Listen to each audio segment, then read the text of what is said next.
Ito akong plastic, ate unang. Plastic. Lalagyan ng bulaklak yung ipamimigay baga sa inyo. Kung saan tayo mag-getching. Baliktad ba?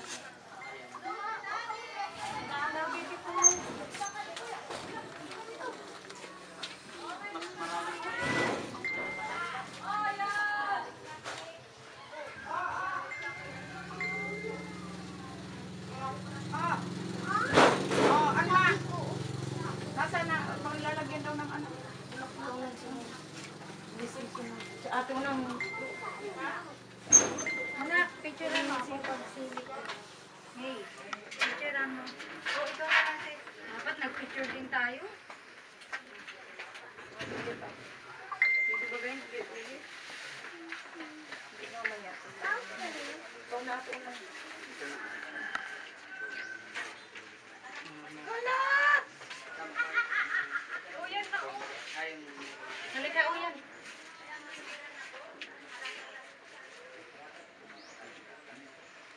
Kami ni ate po na. Ikaw na.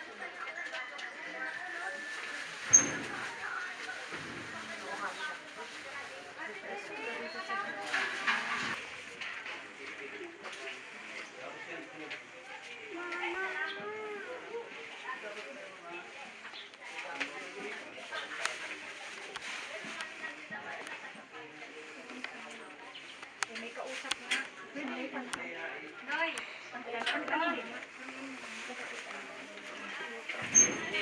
Sandali lang. Sandali lang. Anak!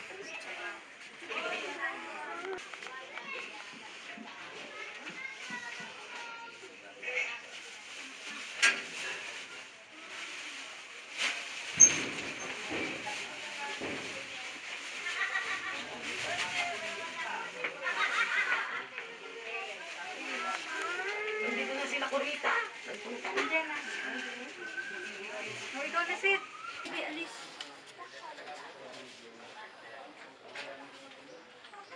Okay na. Ako naman. Hindi ka ba?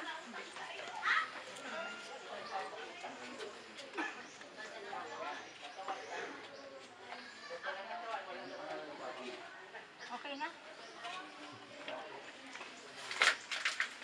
Dino dyan.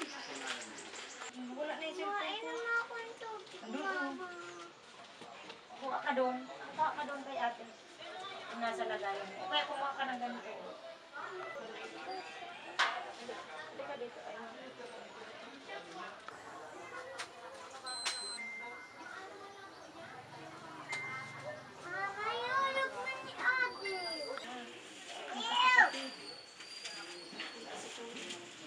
Andiyan na sila, Bonit?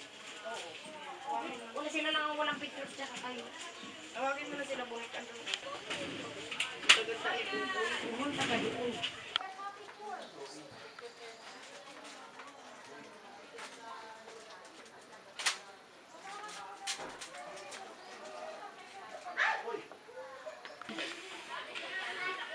Tatam. Baka rin. Bags na. Si Jotam na lang. Ay, si Tatam na lang sa amin.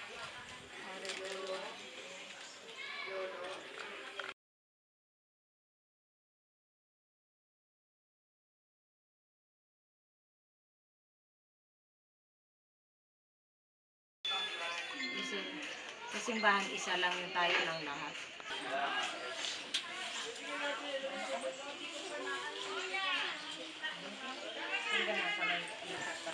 Kuya, nalita na dito.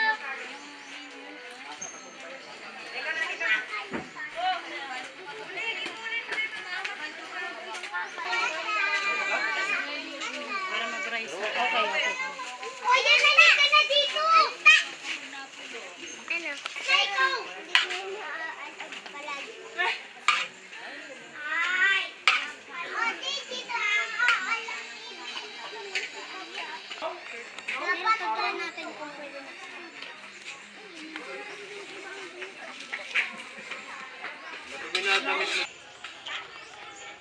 Dito din magtingin kayo. Okay.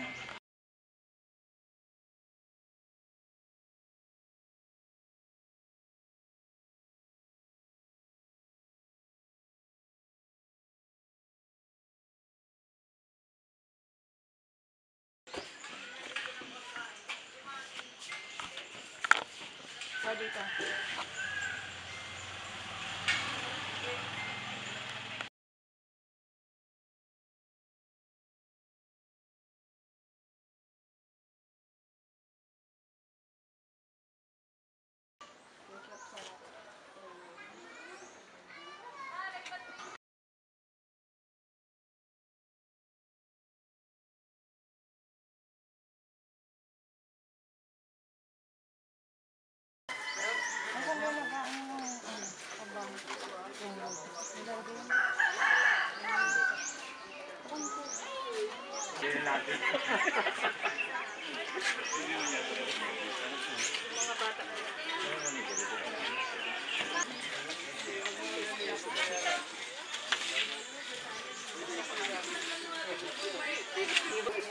Ay, maliit lang po.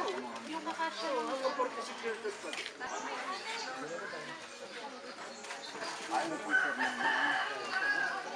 Pinasok ko na kasi yung kutsara dun, sabi na. Sa kanya na sasakyan, tama na.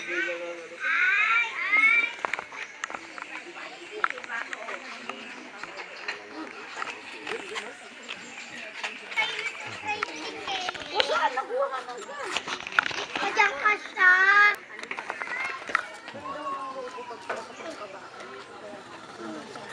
Ibigay mo na.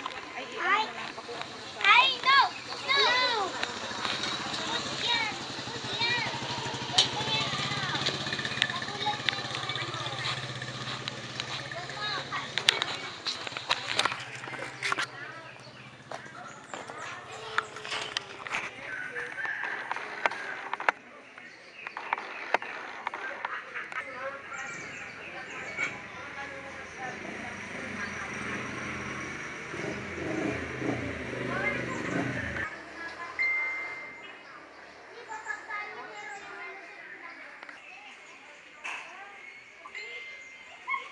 Ano?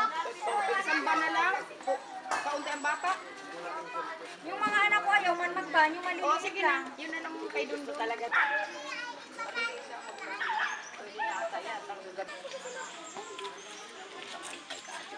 Soy! Magkakabinigay sa'yo yung ubot yung ano. Sabi ko, inisip ko yung nagbili kami ng dola. Doon yung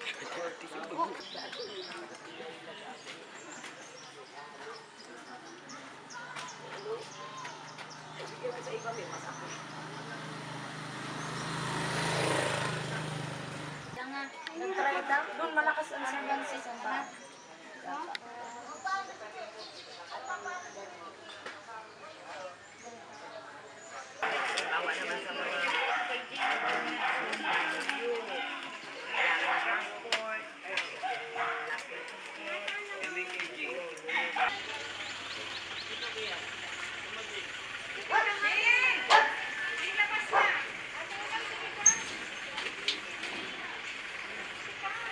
Akin na muna.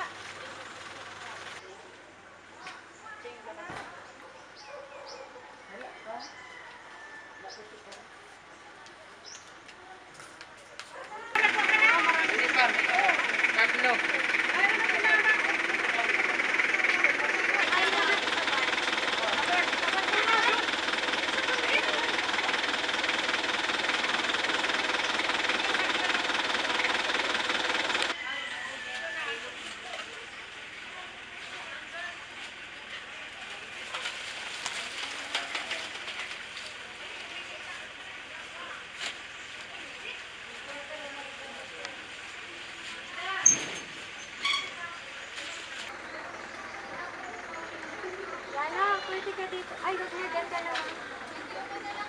Hindi, nagwala-live ako. Huwag ka mag-video, picture lang. Nagla-live ako sa Facebook.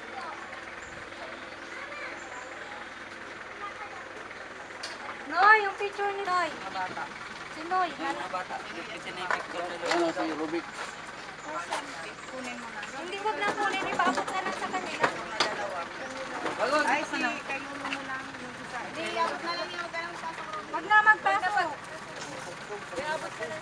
Tabot na lang picture dito.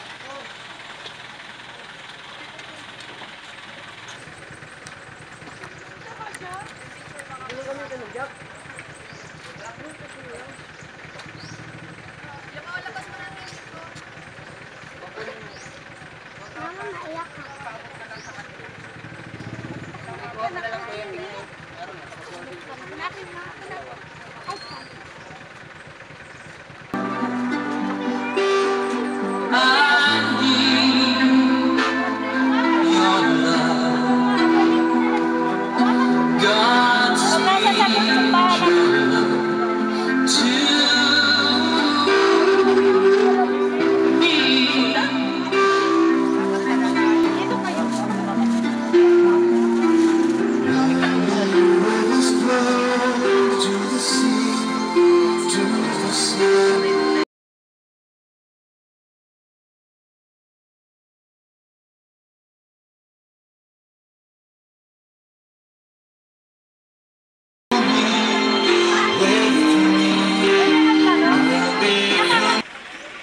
Ting-ting.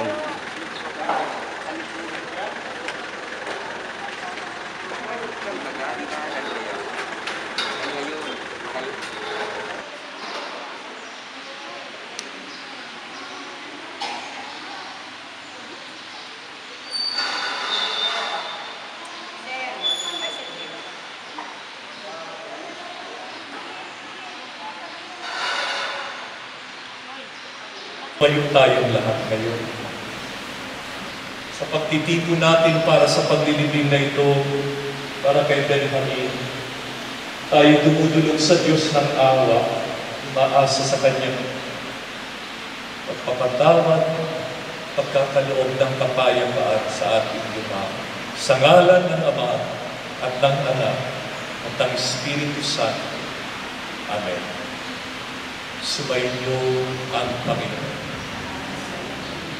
Mga kapatid, sa panahon ito ng pandemyang salud, sa mga publikong lugar ay mahigpit na pinatutupad ang distansya at ang paggamit ng face mask. Kung may face mask kayo, maglagay kayo. Kung wala, maglagay ng panyo.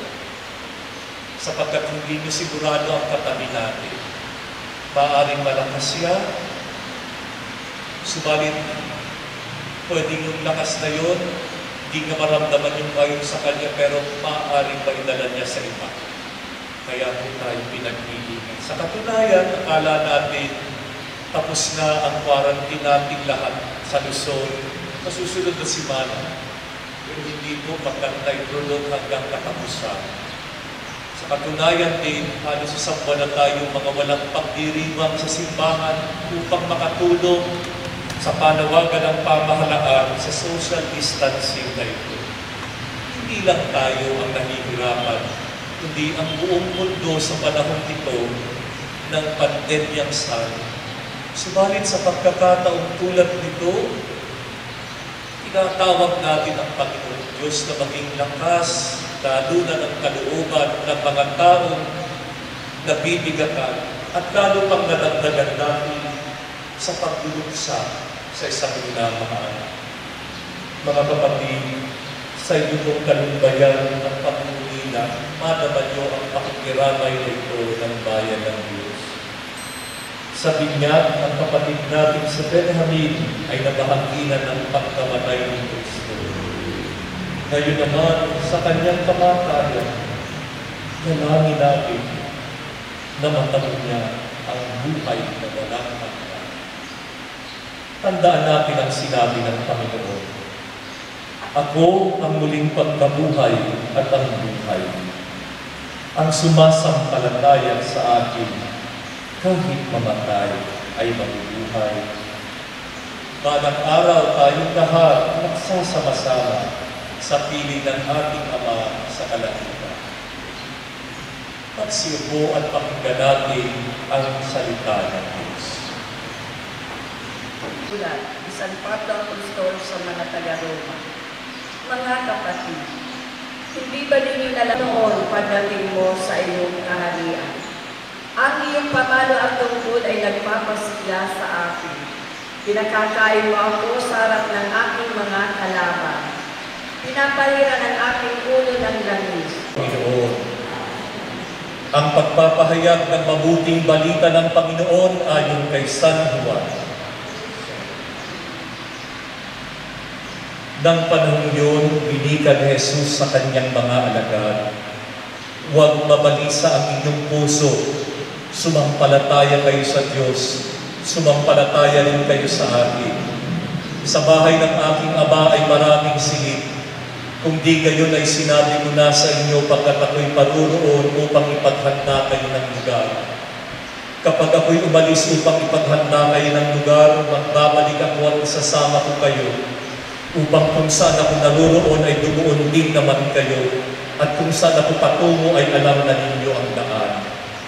Winika sa kanya ni Tomas, Panginoon, hindi namin nalalaman kung saan ka paruroon. Paano malalaman namin ang daan? Sumagot sa kanya si Jesus, ako ang daan, ang katotohanan at ang buhay. Walang makararating sa Ama kundi sa pamamagitan ko. Ang mabuting balita ng ating kaligtasan. Pinupuri ka namin, Panginoong Jesucristo. Magsiupo. Taus-puso mo nakikiramay sa pamilya ng ating lumaong si Benjamin, sa mga kaanak at sa mga kaibigan narito. Tutuwa marami ang nakikipaglibing, pero hindi po dapat ikatuwa pagkat sa panahon ito, mas limitado lamang ang dapat. Kung narinig po niyang balita, kahit po sa mga namatayan, ang lamayan, mga kamag-anak na lamang, o yung immediate family.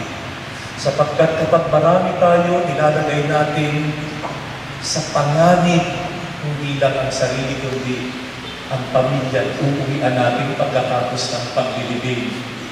Sana'y nauunawaan ninyo kung bakit ganito kahigpit. Subalit ngayon ito ang pinakamaraming dumalo sa paglilibing na ginawa ko nitong mag-iisang buwan na. Pagkat nandito kayo. Siguro marami sa inyo ang naiinip na, pero magtiis pa rin po tayo. Ito ang pakiusap ko mamaya. Paglabas ninyo, huwag kayong magkumpulan. Kahit may cover kayo, igalang natin ang distansyang at least 1 meter. Pagkat hindi po tayo pwedeng maging kampante.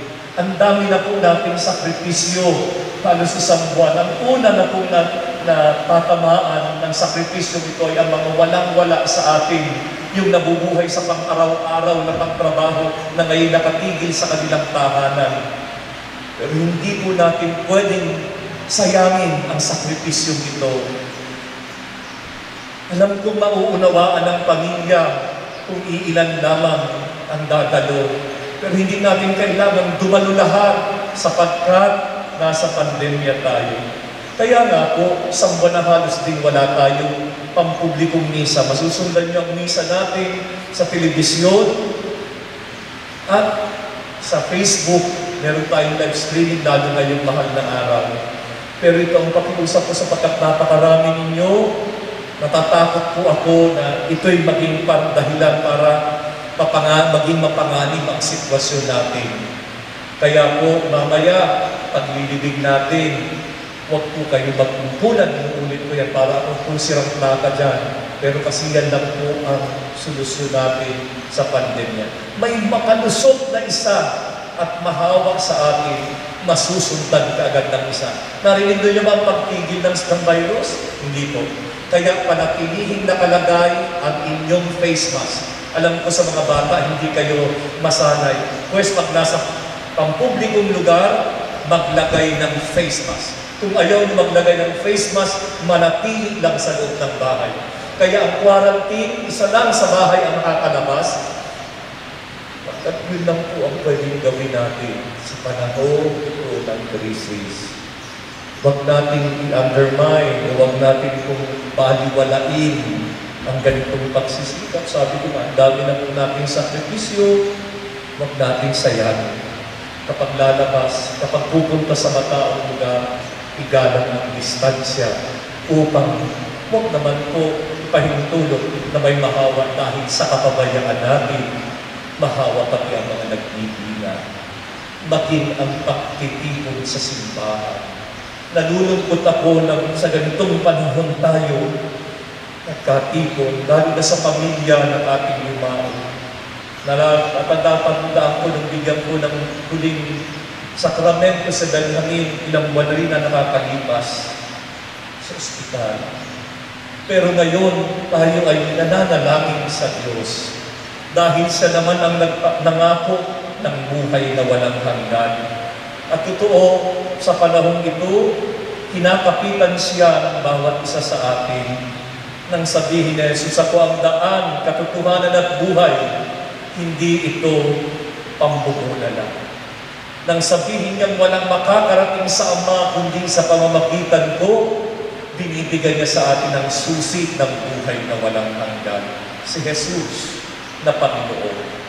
At sa mapagpakumbabang puso, inihingi natin, hindi na kung ano pa man, kundi ang awa niya, sapagkat di man tayo karapat-dapat sa buhay na walang hanggan, kaawaan lalo na ang ating lumao at ipagkaloob sa Kanya ang kapayapaan. Ganun din dalangin natin, lalo na sa Kanyang mga anak, sa Kanyang pamilya, iniwan ang katatagan ng kalooban sa panahon ito ng pagluluksa.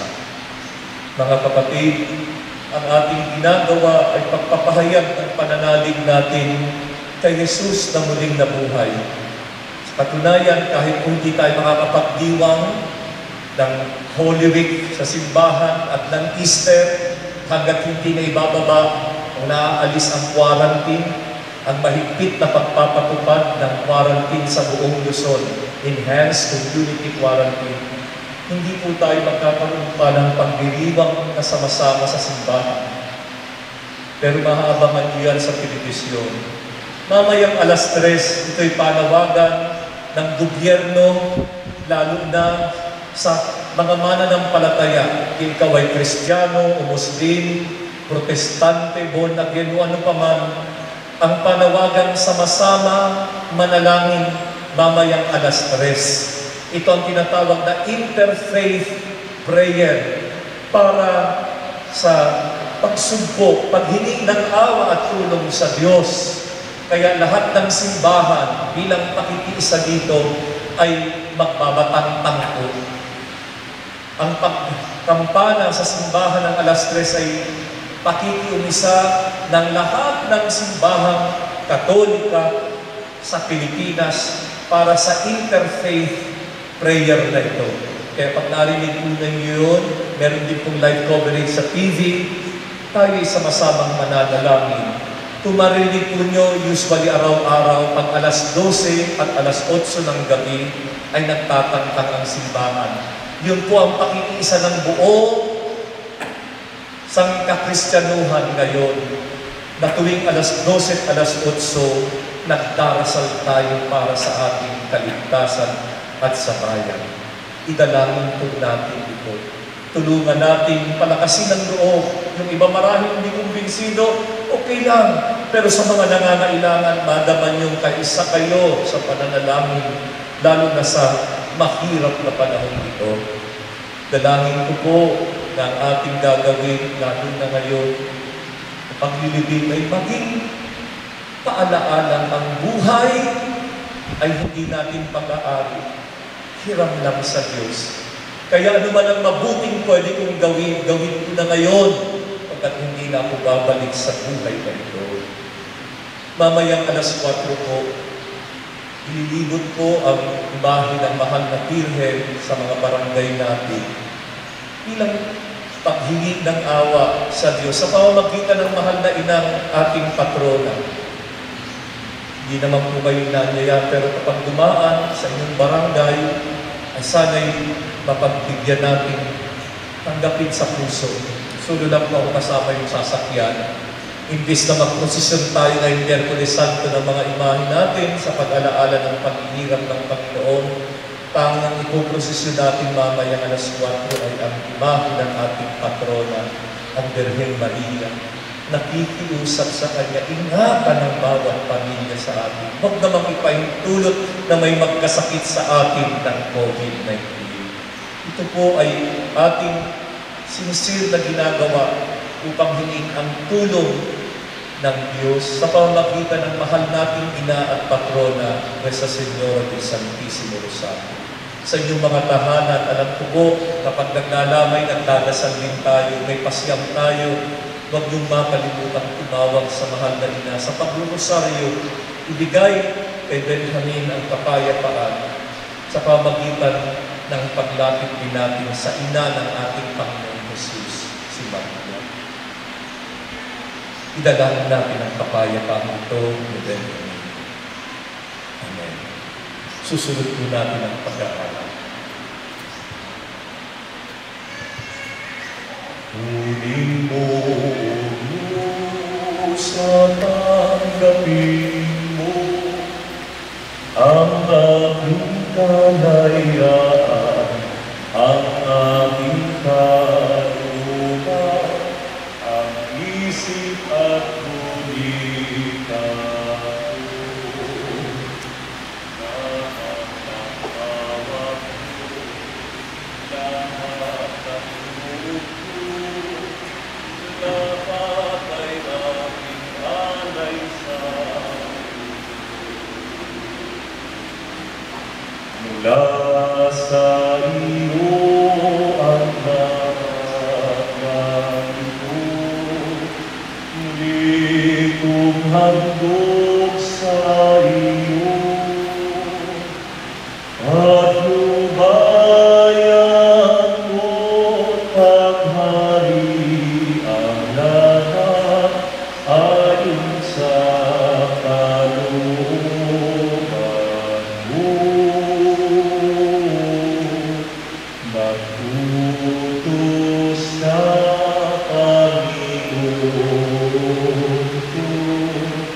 Dagling tatalima ako, ipagkaloob ko lang ang pag-ibig mo, ang lahat tatalikan ko. Manalangin tayo mga kapatid, tumayo po ang lahat. At idulog natin sa Panginoong Jesus ang ating mga pagsamo. Siya ang nagsabi, "Ako ang muling pagkabuhay at ang buhay, ang sumasampalataya sa akin, kahit mamatay ay mabubuhay. Sino mang nabubuhay at sumasampalataya sa akin, ay di mamamatay magpakailanman." O Panginoon, Ikaw na lumuha sa puntod ni Lazaro, alipin mo kami sa aming kalubaya. Sabihin po natin, Panginoon, dinggin mo kami. Ulitin po, Ikaw na bumuhay sa mga patay, pagkalooban mo si Benjamin ng buhay na walang hanggan. Panginoon, dinggin mo kami. Ikaw na sa krus ay nagpatawad sa mapalad na magnanakaw, at nangako sa Kanya ng paraiso, patawarin mo at dalhin sa langit ang aming kapatid. Panginoon, dinggin mo kami. Ikaw na luminis sa aming kapatid sa tubig ng binyag, nagpahid sa Kanya ng ulyo ng tungkil. Tanggapin mo siya sa piling ng iyong mga banal at hinirang. Panginoon, dinggin mo kami. Ikaw na nagpakain ng iyong katawan at dugo sa aming kapatid. Tanggapin mo siya sa hapag ng iyong kaharian. Panginoon, dinggin mo kami. At ang bawat nagsisiluha dahil sa kanyang pagbisan, naway maaliw sa mga aral ng pananampalataya at umasa sa buhay na walang hanggan sa kabila. Manalangin tayo sa Panginoon. O Panginoon naming Diyos, kaawaan mo po ang iyong lingkod na yumao. Yayamang hangat niyang tundin ang mahal na kalooban mo. Patawarin mo sana ang lahat ng kanyang mga pagkukulang.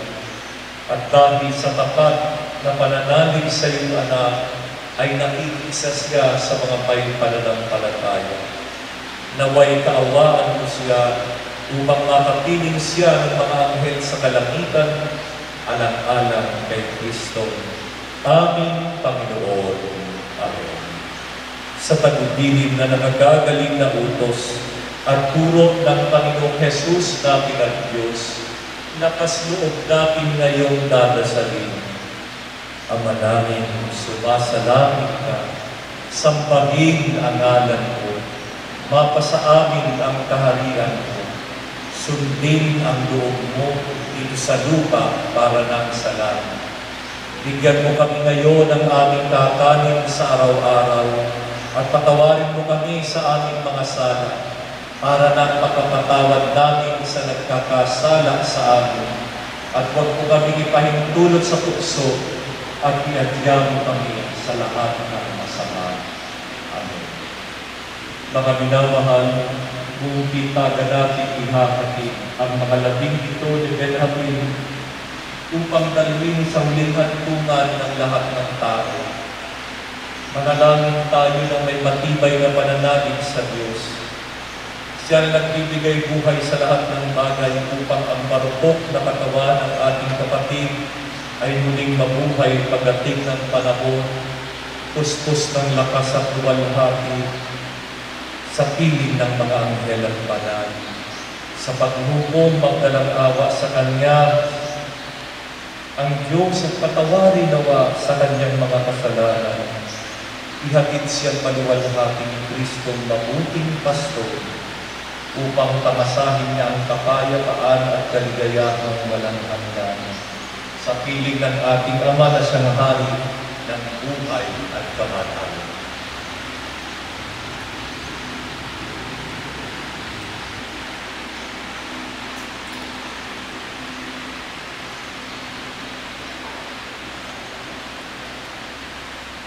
Mga kapatid, taimtim nating sambitin sa ating pananalangin, tanggapin ang kanyang kaluluwa at iharap sa kataas-taasang Diyos. Ulitin po, tanggapin ang kanyang kaluluwa at iharap sa kataas-taasang Diyos. O mga banal ng Diyos, halina, o mga anghel ng Panginoon, salubungin ninyo siya. Tanggapin ang kanyang kaluluwa at iharap sa kataas-taasang Diyos. Naway kupkupin ka ni Kristo at natumawag sa iyo sa binyag at ihatid ka ng mga anghel sa sinatutunan ni Abraham.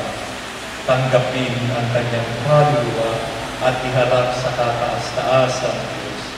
Pagkalooban mo siya, Panginoon, at pamamahinang walang hanggan at tumanglaw sa kanyang liwanag magpakailanman. Tanggapin ang kanyang kaluluwa at iharap sa kataas-taasang Diyos. Manalangin tayo. Sa iyong mga kamay, O Amang maawain, inihahabilin namin ang aming kapatid. Taglay ang pananalig na siya'y muling bubuhayin ni Kristo sa huling araw. Nagpapasalamat kami sa lahat ng biyayang pinagkaloob mo sa Kanya nung nabubuhay pa siya. Tanda ng iyong pagmamahal sa aming lahat at sa gisag ng pakikisa sa lahat ng banal. Panginoon, dinggin mo ang aming panalangin, tanggapin siya sa paraiso. Tulungan kaming mag-aliwan sa isa't isa ayon sa diwa ng pananampalataya hanggang sa makarating kaming lahat sa langit na bayan, alang-alang kay Kristong aming Panginoon. Amen. Pagkalooban mo siya, Panginoon, ng kapayapaang walang hanggan at tumanglaw sa Kanya ang liwanag magpakailanman. Amen. Sumayin niyo ang Panginoon. Kayo ay pagpalain, ingatan at samahan ng makapangyarihang Diyos sa ngalan ng Ama at ng Anak at ng Espiritu Santo. Amen. Sa ating mahal na ina at patrona, sabay-sabay natin idalangin. Aba, Ginoong Maria, napupuno ka ng grasya. Ang Panginoong Diyos ay sumasayo. Bukod kang pinagpala sa babaeng lahat at pinagpala naman ang iyong anak na si Jesus. Santa Maria, Ina ng Diyos, manalangin mo kaming makasalanan ngayon at kung kami mamamatay. Muli ang aking taus-pusong pakikiramay sa pamilya ng ating Lumao. Paalala ko lang po kasi nakita ko may mga bata, hindi nila naiintindihan ang sitwasyon, bakit naka-face mask pag lumalabas. Pag sa bahay, okay lang marami kasi kayo lang magkakasama. Pero dangerous po yung tatanggalin yung face mask, ilalagay dyan sa queue, hindi nyo alam kung sino gumamit niya nung nakalipas. Although araw-araw po, dinidisinfect ang simbahan, nagpupunas talaga po dito, kasama yung sunrocks at tubig siyempre, para alas 6 hanggang ng umaga hanggang alas 6 ng gabi, bukas po ito makapanalangin tayo ng personal at individual. Pero yung makita kung tatanggalin yung face mask, tapos ilalagay yung tapos babalik ulit, tapos mahirap po yun. Kaya may face mask para maingatan tayo na malanghap natin ang virus o makapagbigay tayo ng virus. Ipaliwanag mo sa mga bata yan. Hindi pwedeng alis tanggal. Hindi pwedeng labas ang ilong. Wala pong paso. Dapat may takip talaga. Sapagkat doon po, kaya hindi po tayo pinapahawak sa mukha. Kaya mas maganda pati, nakita ko merong sombrero na ito. Tama po yan na may plastic. Pero ito ang pakiusap ko, huwag natin sayangin ang sakripisyo ng marami sa paglilibing, distansya, pamilyo. Kahit na mahirap, ito ang paraan natin para maingatan ang mga buhay.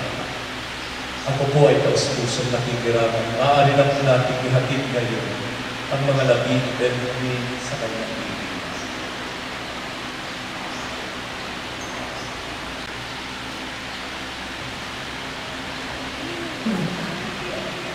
Ang aming pong pamilya ay taus-pusong nagpapasalamat sa aming mga kamag-anak, kaibigan, kabarangay, mga kaibigan ni Papa, Kuya Tenten, nakita kita kanina. Hindi man kami nabuong magkakapatid. Dahil sa pandemic nito, nabawasan ng konti ang aming lungkot dahil nandyan kayo sa ilang gabi na nakikdalanghati sa aming pamilya. Ang aming pong pamilya ay buong pusong nagpapasalamat sa inyong lahat. Maraming salamat po.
Patay daw. Contact virus.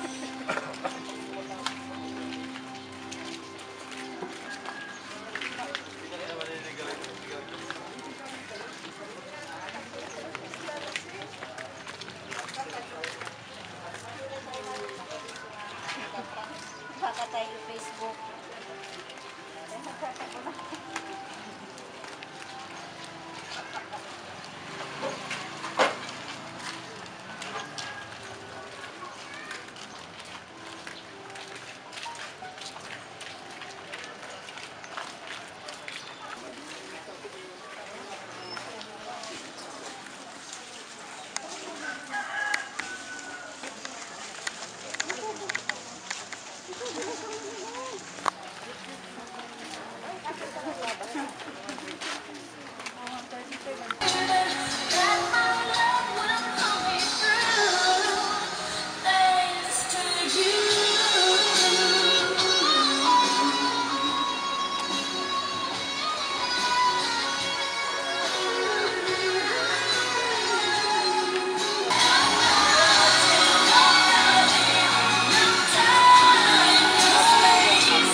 Yung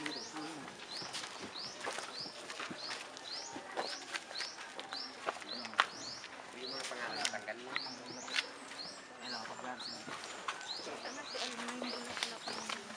Yan, pakawalan na yan. Balunot na yan. Pagpasok. Pagpasok, pakawalan na. Kapit yun ta ano. Uy, Diba, ano mo na yan? Lahat, sabay, pwede ba yan? Pwede, sabay-sabay mo na, siguro. Oo, yan. Isang ano lang. Pwede na yan. Yan. Abay, balon. Uy, nasaan yung bulaklak na yan? Ano? Antay muna at may kuan pa kayo, ilalagay na bulaklak na andun sa van. Pinadawa sa almamaster na ito. Alimot na ni Almanin.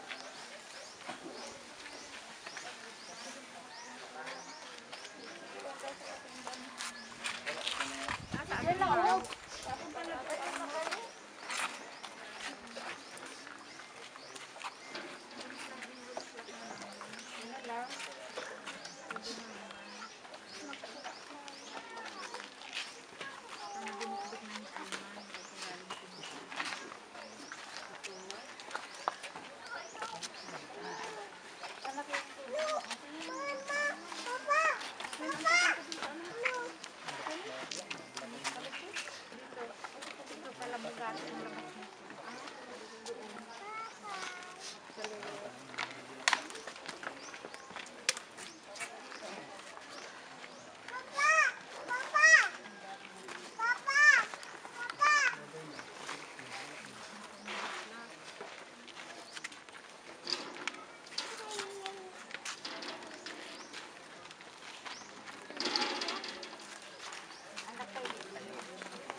Bulok-bulok po.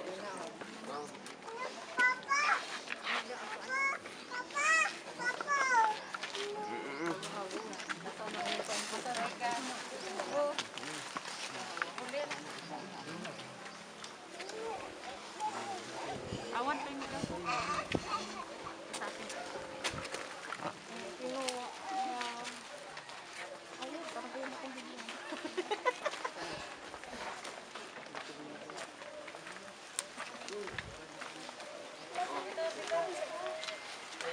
Kayo. Sige na. Magawa. Ilagay mo na lang. Sila Edith, oh. Andiyan na sila. Nakaibig pala, oh. Sa Linda. Meron pa na dito. Nakaibig.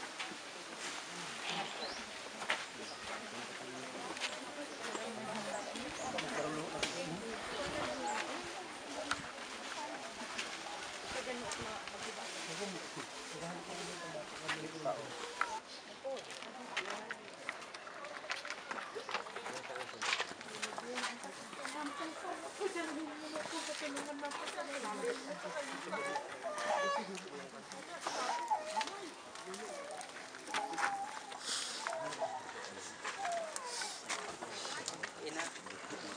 Ani?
Ay, yung balon.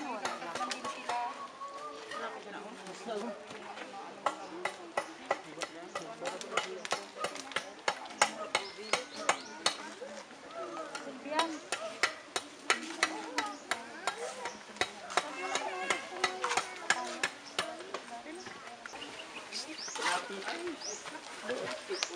Dali mo. Kunin ang mga tayo, ha? Halika na, halika na.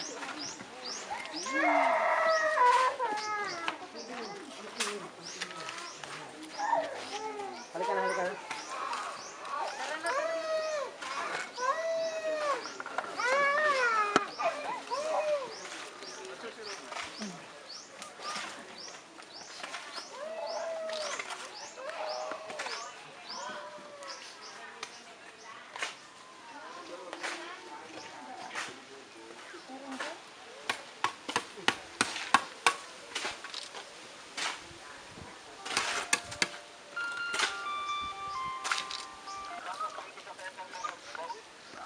Hindi, dito na kami, may daan dito pabalik sa amin, mas malapit, malakad lang po kami. Oo, shortcut na po ito. Barangay na kasi namin ito. Opo, balik na po kayo doon, ma-lunch. Ano may daan dito? Kel, Iwanin nyo dito kay Tatay. nandun sa tricycle, di mo nakaahon. Hindi kaya. Ay, sa kalugog po.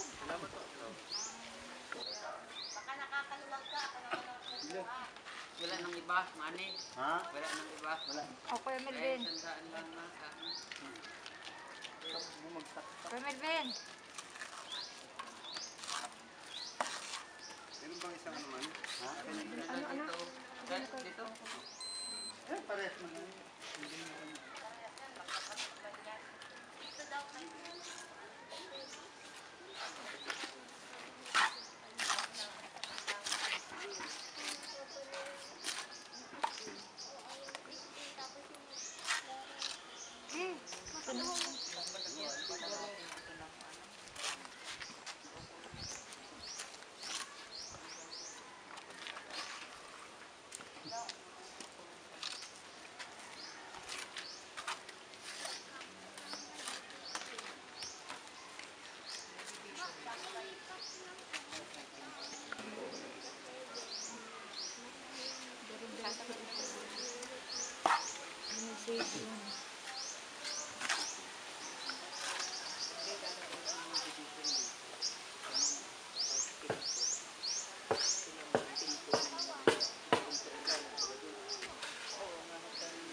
Ano ka pa?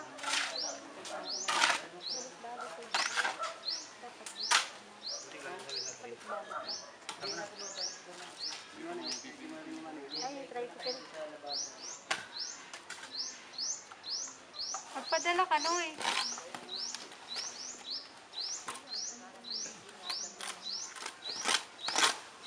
Ay, naglakad ka lang rin. Nandito na tayo dati. Ah.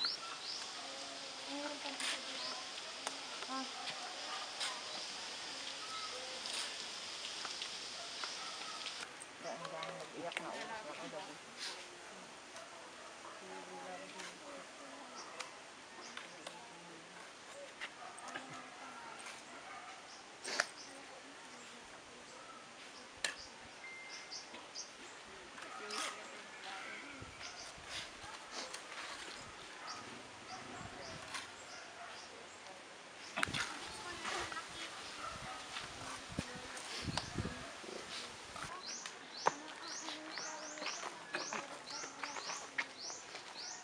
Kahit dyan yun na lang po sa taas.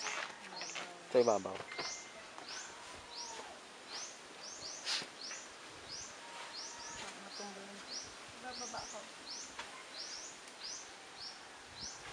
Namatay man din yan sila.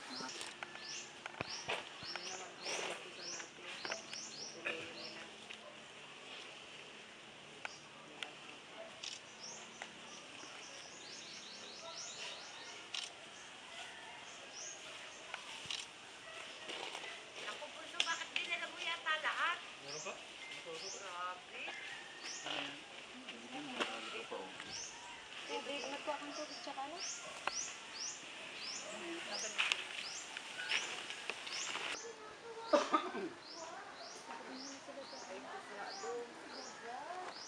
Tara, doon po. Ani.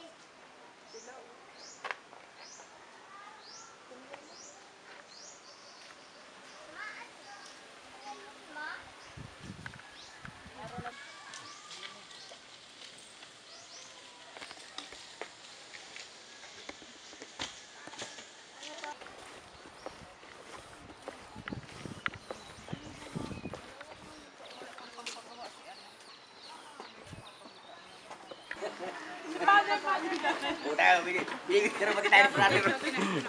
May plastic. Oo. Kaya na sa Paano, ha?